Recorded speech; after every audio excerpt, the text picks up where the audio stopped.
ආයියාලුවනේ ඔයාලා හැමෝම සාදරයෙන් පිළිගන්නවා DT Boy YouTube channel එකට. අද අපි බලන්න යන්නේ කර්මාන්ත ශාලා තුල සොසේජස් නිෂ්පාදනය කරන ආකාරය.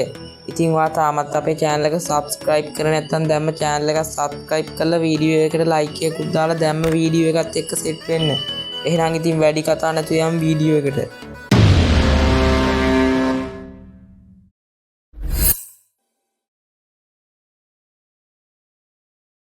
සොසේජස් නිෂ්පාදනයට අවශ්‍ය කුකුල් මස් සහ ඌරු මස් සහ ගව මස් ගෙන මෙම යන්ත්‍රයට දමා හොඳින් නබරා ගනී. ඉන්පසුව මෙම සාදාගත් මස් මිශ්‍රණයට අවශ්‍ය ලුණු සහ රසකාරක වගේම කල් තබා ගැනීමේ ද්‍රව්‍ය දෙක එකතු කරයි. ඉන්පසුව සාදාගත් මිශ්‍රණයට ජලය එකතු කරයි. යන්ත්‍ර මගින් හොඳින් මිශ්‍ර කරයි. සාදාගත් මස් සෙලියුලෝස් රෝල් වලට පුරවා ගනී.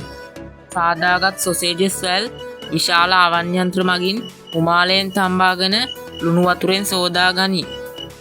මේවා බෙල්ට් යන්ත්‍ර මගින් අලංකාර ලෙස ඇසුරුම් කර වෙළඳ පොළට එවයි. ඔයා තාමත් අපේ channel එක subscribe කරලා නැත්නම් දැම්ම channel එක subscribe කරන්න. එහෙනම් ඉතින් වීඩියෝ එකට like එකක් දාලා ඔයාගේ යාළුවන්ට බලන්න share කරන්න. තවත් වීඩියෝ එකකින් හමු වෙමු.